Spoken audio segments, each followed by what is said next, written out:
بسم الله الرحمن الرحيم. السلام عليكم ورحمة الله وبركاته.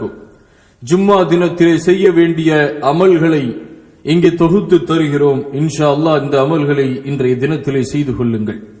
அல்லாஹ்வுடைய தூதர் ஸல்லல்லாஹு அலைஹி வஸல்லம் அவர்கள் கூறினார்கள், என் மீது யார் ஒரு முறை இந்த நாளிலே ஸலவாத் சொல்லுகின்றார்களோ அவர்கள் மீது அல்லாஹ் ரப்புல் ஆலமீன் 10 ரஹ்மத்துகளை பொழிகிறான். அதை போல மலக்குகள் அவருக்காக 10 முறை பாவ மன்னிப்பு தேடுகின்றார்கள் என்று அல்லாஹ்வுடைய தூதர் ஸல்லல்லாஹு அலைஹி வஸல்லம் அவர்கள் சொன்ன இந்த ஹதீஸ் தபரானியிலே பதிவு செய்யப்பட்டிருக்கிறது, முஸ்லிமிலே பதிவு செய்யப்பட்டிருக்கிறது. சூரியன் உதிக்கும் நாட்களில் வெள்ளிக்கிழமையே மிகச்சிறந்த நாளாகும். அன்றுதான் ஆதம் அலைஹிஸ்ஸலாம் அவர்கள் படைக்கப்பட்டார்கள், அன்றுதான் அவர்கள் சொர்க்கத்திலே இருந்து அனுப்பப்பட்டார்கள், அன்றுதான் அங்கிருந்து வெளியேற்றப்பட்டார்கள், அன்றுதான் யுக முடிவு நாளும் நிகழும் என்று அல்லாஹ்வுடைய தூதர் ஸல்லல்லாஹு அலைஹி வஸல்லம் அவர்கள் சொல்லி காட்டுகின்றார்கள்.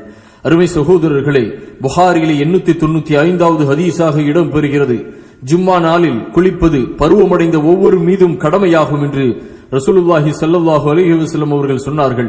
இன்றைய நாளிலே அழகிய முறையிலே பல் துலக்கிவிட்டு வாசனை திரவியங்களை தடவிக்கொண்டு உங்களிடத்திலே இருக்கக்கூடிய அழகான ஆடையை அணிந்து கொண்டு நீங்கள் பள்ளிக்கு செல்லுங்கள்.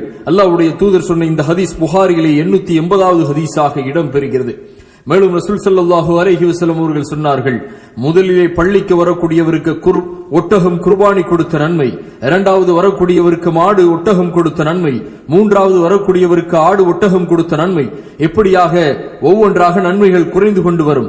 ஆகவே முதலிலேயே நாம் குர்பானி ஒட்டகம் கொடுத்த குர்பானியை அடைவதற்கு, அந்த நன்மையை அடைவதற்கு பள்ளிக்கு விரைந்து செல்ல வேண்டும். அதை போல இன்றைய நாளில் ஒரு சிறப்புக்குரிய நேரம் இருக்கிறது. அந்த நேரத்திலே ஒவ்வொரு அடியானும் அவனுக்கு வேண்டியதை கேட்பதை அல்லாஹ் ரப்புல் ஆலமீன் நிறைவேற்றி கொடுக்கிறான் என்று, அந்த நேரம் என்ன என்று சில மார்க்க அறிஞர்கள் சொல்லுகின்றார்கள்.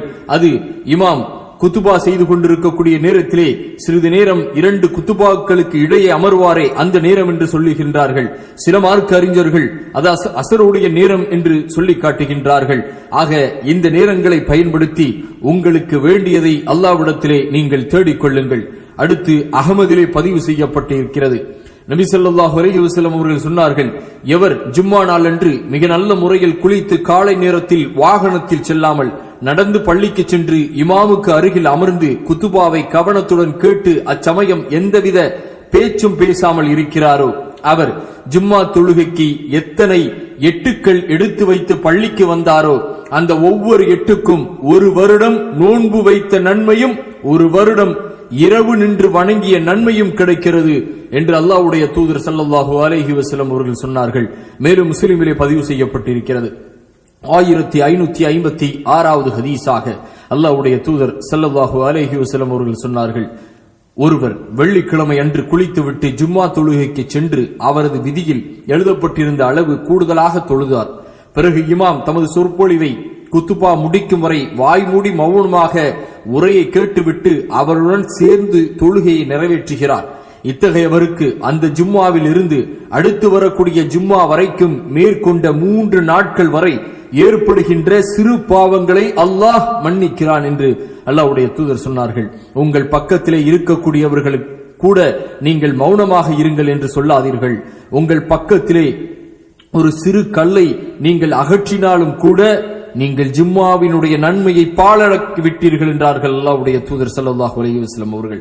ஆக அருமை சகோதரர்களே, இதையெல்லாம் கவனமாக நீங்கள் கேட்டிருப்பீர்கள். இன்றைய தினத்தில் இந்த ஜும்மாவுடைய நாளிலே கிடைக்க வேண்டிய நன்மைகளை பெறுவதற்கு இதுபோன்ற ஹதீசுகளில் சொல்லப்பட்ட விஷயங்களை நீங்கள் பின்பற்றிக் கொள்ளுங்கள்.